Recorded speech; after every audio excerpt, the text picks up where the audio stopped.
adik-adik. Shalom. Puji nama Tuhan, pagi hari ini kakak mau undang adik-adik semua untuk kembali datang di hadapan Tuhan. Kita akan mulai ibadah kita. Kita mau naikkan syukur kita. Kakak undang adik-adik semua untuk lipat tangannya. Adik-adik boleh tutup matanya. Kita mau masuk ke dalam hadirat Tuhan. Kita mau mengucap syukur karena Tuhan Yesus selalu baik dalam hidup kita. Kakak mau ajak adik-adik bersyukur karena kita masih boleh punya orang tua. Kita masih boleh sekolah meskipun secara online. Kita mau bilang terima kasih Tuhan. Kita mau datang ke hadapan Tuhan.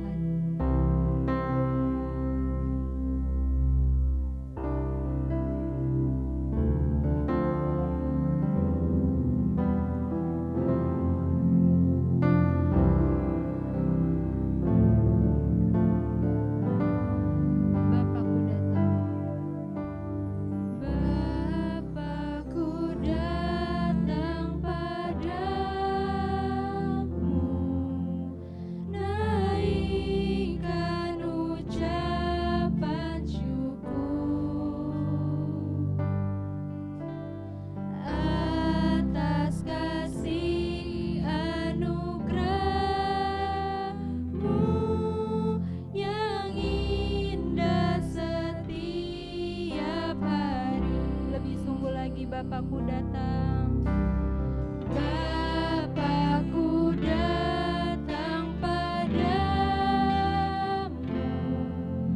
naikkan ucapan syukur atas kasih anugerah-Mu yang indah setiap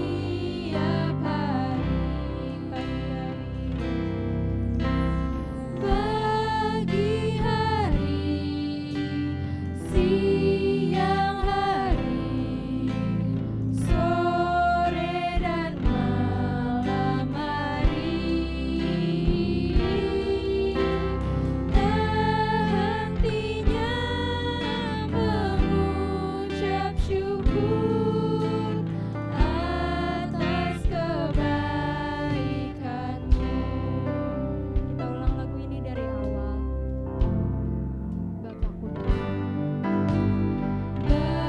Bapakku datang padamu,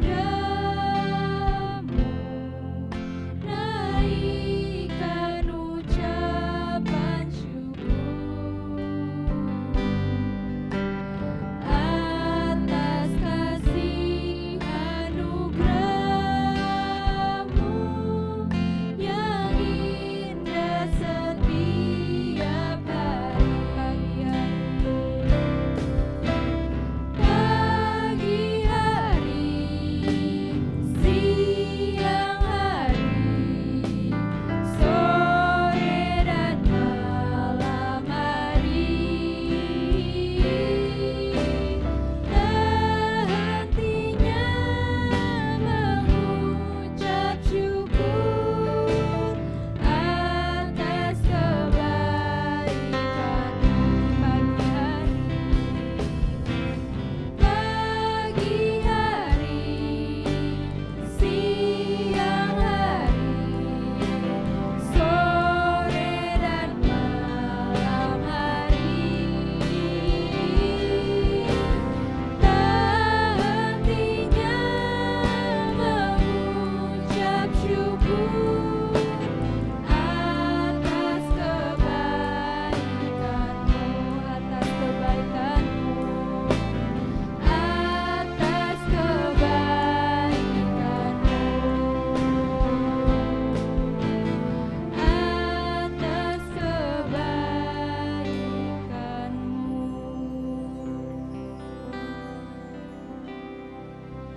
Benar Tuhan Yesus, kami bersyukur Tuhan karena Engkau begitu baik di dalam hidup kami Bapa. Pagi hari ini Tuhan, ini kami anak-Mu. Kami bersatu hati Tuhan, kami ingin memuji-Mu. Kami akan memulai ibadah kami Tuhan. Biar Engkau bertahta atas setiap pujian dan penyembahan kami Bapa. Terima kasih Tuhan Yesus. Haleluya. Amin. Puji nama Tuhan. Pagi ini kakak mau undang adik-adik semua untuk bangkit berdiri. Kakak mau lihat adik-adik semua, kasih senyum yang terbaik untuk kanan kirinya, kasih tos yang terbaik untuk kanan kirinya. Kakak mau undang adik-adik semua untuk menari buat Tuhan. Kita mau bersuka bagi Tuhan. Kita mau angkat lagu pujian Kasih Allah tak berkesudahan.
Kita sudah menari untuk Tuhan.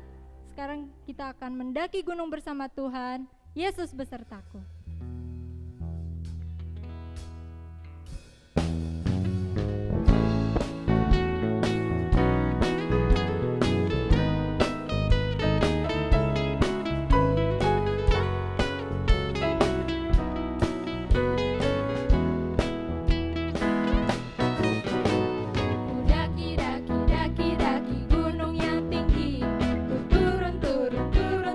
Lembah yang dalam, melintasi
saatnya kita akan memberikan yang terbaik untuk Tuhan. Kakak persilakan adik-adik semua untuk duduk kembali. Adik-adik boleh mempersiapkan persembahannya. Kakak akan tungguin di sini 20 detik.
Kita akan masuk ke dalam penyembahan. Kita mau menyembah Tuhan. Kakak persilakan adik-adik semua untuk lipat tangannya, untuk tutup matanya, supaya kita lebih fokus kepada Tuhan. Kita mau sambut yang terbaik dari Tuhan. Kita mau menerima kebenaran firman Tuhan. Adik-adik, jangan ada yang bercanda lagi.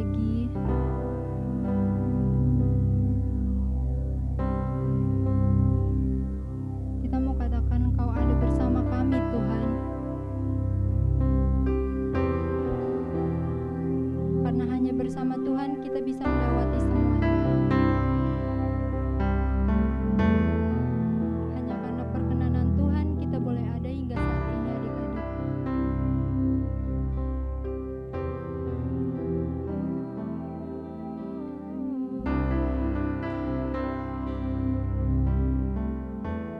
Engkau ada bersama. Engkau ada bersamaku.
Shalom adik-adik. Mari kita sebelum dengar firman Tuhan kita berdoa. Mari kita berdoa. Tuhan Yesus, terima kasih. Kami bersyukur untuk pagi yang baru, pagi yang cerah yang Tuhan berikan karena kasih Tuhan yang besar atas setiap kehidupan kami. Terima kasih Tuhan. Kami mau mendengarkan kebenaran firman-Mu dan kami mau itu simpan di dalam mulut kami, simpan di dalam hati kami dan kami lakukan. Terima kasih Tuhan, di dalam nama Yesus kami mengucap syukur. Haleluya. Amin. Shalom adik-adik, hari ini firman Tuhan, mari kakak mau kasih tahu firman Tuhan di Lukas 15 ya. Lukas 15 yang ayat 11 sampai ayat yang ke-12. Perumpamaan tentang anak yang hilang. Yesus berkata lagi, ada seorang mempunyai 2 anak laki-laki. Kata yang bungsu kepada ayahnya, Bapak, berikanlah kepadaku bagian harta milik kita yang menjadi hakku. Lalu ayahnya membagi-bagikan harta kekayaan itu di antara mereka. Hari ini firman Tuhan berbicara tentang anak bungsu. Ya, pada satu tempat ada seorang bapak mempunyai 2 anak. Anak yang pertama dan anak yang kedua. Ya, anak sulung dan anak yang bungsu. Anak yang sulung dia selalu dekat dengan bapaknya. Anak yang bungsu mulai berpikir, bapakku banyak harta, itu punyaku. Jadinya dia mulai iri hati. Dia berkata kepada bapaknya, Bapak, berikan hartamu yang menjadi bagianku. Menurut adik-adik, kita pantas gak meminta seperti itu kepada orang tua kita? Pantas gak? Tidak ya adik-adik. Ya, harta itu diberikan, warisan itu diberikan setelah apa? Biasanya menurut adik-adik. Apa? Biasanya setelah orang tuanya sudah meninggal. Kalau begitu, anak yang bungsu ini meminta bagiannya, berarti apa? Mengharapkan apa? Bapaknya segera pergi atau meninggal. Nah, adik-adik, firman Tuhan berkata, bapaknya itu sangat mengasihi dia, maka anak bungsu itu diberikan harta, ya, diberikan hartanya. Baru aja dikasih, dia sudah tidak peduli adik-adik. Dia mulai kepentingan diri sendiri. Ya, kepentingan diri sendiri, dia bilang gitu, aku mau pergi, tinggalkan rumah bapakku ini. Tidak enak di rumah bapakku. Dia pergi, kemudian adik-adik, dia dengan bangga, ya, dia punya dia punya harta itu. Kemudian dia pergi jauh, dia tinggalkan orang tua, dia tinggalkan keluarganya, kemudian dia mulai hawa nafsu, keinginan dia untuk membanggakan dirinya bahwa dirinya itu punya banyak harta. Jadi dia panggil teman-temannya karena ngelihat hartanya ya adik-adik, tidak melihat banyaknya baiknya anak bungsu ini, tapi karena ngelihat hartanya, maka dia bilang apa? Dia ikut, banyak teman-temannya pada ikut semua. Kemudian dia mulai pesta pora. Tiap hari, hai teman-teman, ayo kita minum, ayo kita makan-makan, ayo kita pesta-pesta, uangku banyak, aku tidak perlu susah-susah lagi, ayo. Kemudian dia mulai penyembahan berhala, dia hawa nafsu diingini, kemudian mulai dia satu ketika adik-adik terjadi kelaparan, uangnya mulai habis. Dia mulai marah, ya, mulailah teman-temannya meninggalkan dia. Nah, adik-adik, sebelum cerita ini dilanjutkan, kakak mau tanya, satu teman adik-adik, menurut cerita ini semua, apa yang sedang dilakukan oleh anak yang kedua atau anak yang bungsu tersebut? Filemon, mari sini. Filemon tadi lihat nggak anak bungsu? Mana yang anak bungsu? Oh, ini anak bungsu itu apa yang dilakukan oleh anak bungsu? Dia minta hartanya bapaknya. Terus apa aja sih yang dilakukan oleh anak bungsu tersebut? Hawa nafsu, penyembahan berhala, pesta pora, dan isi hati. Iri hati. Ada lagi nggak? Udah. Oh, udah. Iya. Terima kasih Filemon. Tuhan Yesus memberkati. Iya. Nah, adik-adik, Filemon berkata bahwa ada iri hati, ada pesta pora, ada penyembahan berhala. Karena apa? Dia apapun yang dilakukan oleh keinginan hati kita itu sebenarnya adalah penyembahan berhala. Dan Filemon berkata benar. Terus hawa nafsu, karena apa? Dia biarkan harta itu habis begitu saja. Nah, satu ketika maka terjadi kelaparan yang sangat besar. Adik-adik, kelaparan yang sangat besar itu membuat dia tidak punya apa-apa lagi. Teman pun dia tidak punya. Ya, teman pun dia tidak punya. Sebuah orang meninggalkan dia karena apa, adik-adik? Karena sudah nggak punya harta lagi, udah nggak punya uang. Jadi temannya bilang, ngapain? Udah nggak punya uang, deket-deket semua teman-temannya yang dipikir adalah teman, meninggalkan dia. Akhirnya dia bilang gini, Tuhan, aku lapar sekali, lapar. Karena terjadi kelaparan yang luar biasa, aku lapar. Gak ada yang ngasih makan sedikit pun ya buat aku. Ya, adik-adik, tidak ada satupun yang memberi dia makan. Sampai dia mengemis kepada pemilik kandang babi yang memelihara banyak babi. Boleh enggak saya menjaga kawanan babi Bapak? Tolong supaya saya bisa makan. Terus, oke. Tuh pemilik babi-babi itu semua, silakan. Tapi saya tidak bisa memberi kamu makan banyak. Dia makan sangat sedikit. Kemudian dia lihat, wah, babinya makanannya walaupun sayur-sayuran, tapi rasanya bisa mengganjal perutku yang lapar. Tapi pemilik babi itu berkata, jangan dimakan. Itu untuk babi-babiku, supaya mereka tidak mati dan kelaparan. Akhirnya dengan sangat sedih, dia terduduk dan berkata, semua orang-orang yang bekerja di rumah Bapakku itu tidak kekurangan sesuatu pun yang baik. Aku sudah berdosa kepada Bapa dan kepada Tuhan.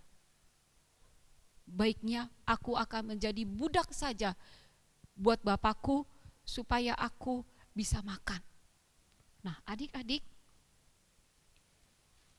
hal ini terjadi, maka dia pergi ke rumah bapaknya. Masih sangat jauh, amat sangat jauh, tapi hati bapaknya sudah merasakan, itu anakku yang hilang, itu anakku.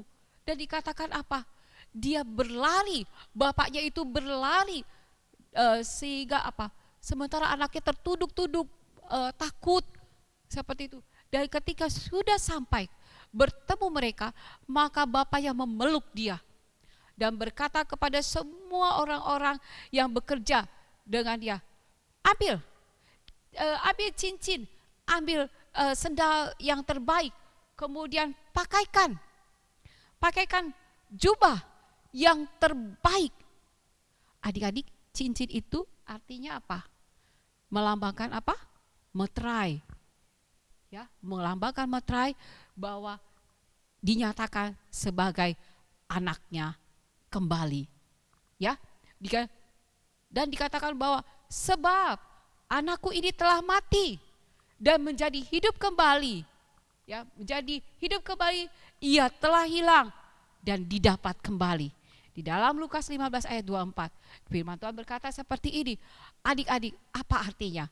Karena manusia telah berdosa, memilih seperti tadi, memilih untuk menghabiskan hidupnya dari hawa nafsu, dari pesta pora, dari iri hati, dari itu semua. Sehingga apa? Dosa membuat kita jauh daripada Tuhan. Tapi hati Bapa di surga mengasihi kita dengan luar biasa. Sehingga dikatakan bahwa darah Yesus, anak domba Allah itu untuk menebus dosa kita. Itu makanya di dalam Yohanes 1 ayat 12 dikatakan dikasih meterai ya adik-adik. Adik-adik dikatakan kembali menjadi anak-anak Allah.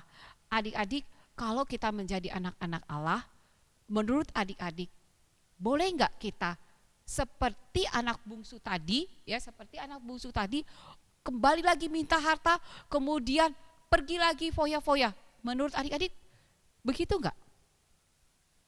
Tidak ya adik-adik, betul, tidak. Kenapa? Karena kasih Tuhan itu bukan kasih yang murah. Ya, kasih Tuhan itu mahal. Ya, Tuhan Yesus mati di atas kayu salib, itu tidak ada satupun yang mau. Ya, tidak ada satupun manusia bisa mau mati di atas kayu salib untuk adik-adik. Buat kakak juga nggak ada yang mau. Ya, tapi Tuhan Yesus mengasihi adik-adik, dia mau. Karena dia begitu mengasihi adik-adik. Sama seperti Bapak ini. Dari jauh, dari dosa datang, sebelum dosa datang, Tuhan Yesus mengasihi kita.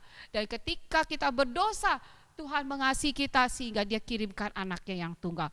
Sebab itu adik-adik, kita tidak bisa lagi hidup sama seperti kita sebelum diselamatkan.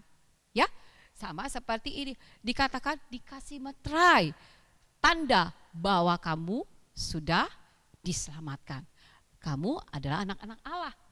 Jadi orang-orang yang bekerja dengan Bapa itu, ya, itu tidak bisa mengganggu anak bungsu yang saat ini kalau kita lihat badannya, bajunya compang-camping, kotor, tapi setelah diselamatkan, ya, setelah diselamatkan, diganti dan dikasih baju yang indah, kemudian diganti semuanya dan dikasih meterai cincin. Seperti ini adik-adik, ini adalah meterai. Ya, meterai bahwa kita semua adalah anak-anak Allah. Kita sudah ditebus oleh kuasa darah Yesus.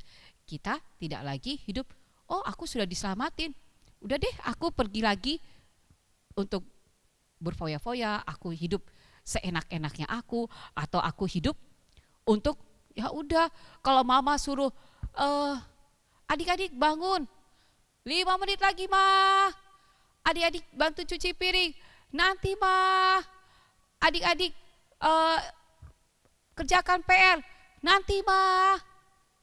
Jangan ada kata nanti, tapi kita harus lakukan dengan sukacita, karena itu salah satunya untuk menyenangkan hati orang tua kalau di dalam kerjaan. Tapi ketika kita mendengar firman Tuhan, kita simpan itu di dalam mulut kita, simpan itu di dalam hati kita, dan kita lakukan, itu menyenangkan hati Bapa. Ya adik-adik, Bapa sangat sayang dan rindu ada dalam selalu persekutuan dengan adik-adik. Jadi adik-adik ingat, tadi itu semua yang di awal itu adalah keinginan daging, perseteruan, percabulan, hawa nafsu, pesta pora itu boros. Dan itu semua dikatakan tidak bisa masuk dalam kerajaan Allah, tidak bisa masuk surga. Tapi ketika kita bertobat, Tuhan akan menyelamatkan kita. Tuhan akan memberikan kita kuasa untuk menjadi anak-anak Allah. Ya adik-adik. Nah, ayat hafalan hari ini terambil di dalam Lukas 19 ayat 10. Sebab anak manusia datang untuk mencari, dan menyelamatkan yang hilang. Lukas 19 ayat 10. Sebab Anak Manusia datang untuk mencari dan menyelamatkan yang hilang.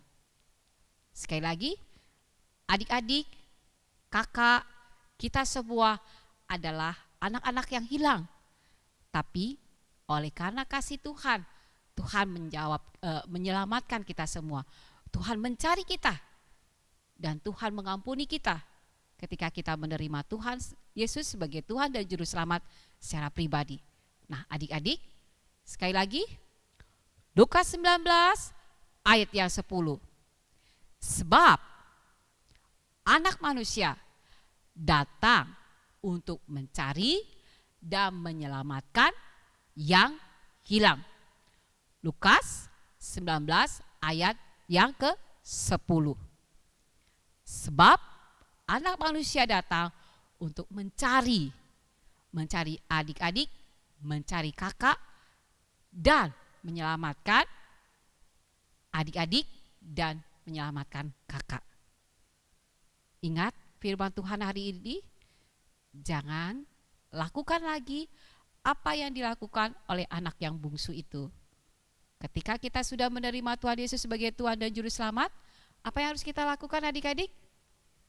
Peganglah firman Tuhan, taruh itu di dalam mulut adik-adik, sehingga perkataan adik-adik adalah perkataan yang memberkati. Simpan itu di dalam hati adik-adik, supaya adik-adik memiliki iman yang kuat sebagai anak-anak Allah yang sudah ditebus oleh Tuhan. Dan lakukan, gak cuma disimpan ya di dalam mulut untuk kita bisa pintar berkata-kata, tapi kita taruh di dalam mulut kita supaya kita bisa berkata-kata dengan kuasa yang dari Tuhan, tapi juga kita simpan di dalam hati dan kita lakukan untuk menyatakan terang Tuhan atas hidup kita. Amin adik-adik. Siapa di sini yang mau, Tuhan aku mau seperti anak bungsu sebenarnya aku itu, tapi Tuhan mengasihi aku, Tuhan berlari, Tuhan mencari, dan Tuhan menyelamatkan aku, sehingga aku sekarang adalah anak-anak-Mu, telah ditebus oleh karena Engkau kasih-Mu mengalir di dalam hidupku. Sekarang adik-adik yang di rumah, kakak mau kita punya keputusan untuk berkata, Tuhan, hidupku aku serahkan kepadamu. Mari adik-adik yang di rumah merespon firman Tuhan ini, kita berdoa. Angkat tangan adik-adik sebagai tanda respon di rumah adik-adik. Firman Tuhan berkata tentang anak bungsu yang hilang telah ditemukan. Maka kita akan berkata, aku menyerahkan hidupku untuk Engkau. Mari adik-adik angkat tangannya dimanapun adik-adik berada. Kita berdoa. Tuhan Yesus, terima kasih. Kasih-Mu besar. Tuhan mengampuni segala dosaku. Tuhan mengambil dan membuang itu dan tidak mengingatnya. Sebab itu kami berdoa ya Tuhan. Kami menyerahkan tubuh, jiwa, dan roh kami kepadamu. Tuhan, kami rindu. Kami menyimpan firman-Mu di dalam mulut kami dan di dalam hati kami. Serta kami lakukan ya Tuhan.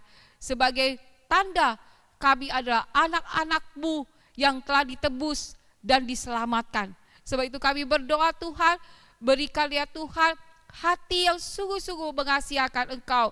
Sehingga ya Tuhan kami tidak hidup dalam keinginan daging, kami tidak hidup di dalam hawa nafsu, kepentingan diri sendiri. Bahkan ya Tuhan pesta pora, semua kami tidak lakukan lagi. Tapi kami melakukan apa yang Engkau sukai ya Tuhan. Yaitu kami melakukan firman-Mu oleh pimpinan Roh Kudus, supaya hidup kami benar-benar adalah hidup yang memberi terang pada banyak orang. Terima kasih Tuhan Yesus, segala pujian dan hormat hanya bagi-Mu. Terima kasih Tuhan, Engkau mengasihi kami. Di dalam nama Yesus kami mengucap syukur. Haleluya. Amin. Nah adik-adik, Ingat firman Tuhan hari ini? Simpan itu di dalam hati kita firman Tuhan, di dalam mulut, di dalam hati, dan dilakukan. Selamat hari Minggu. Tuhan Yesus memberkati kita semua. Shalom.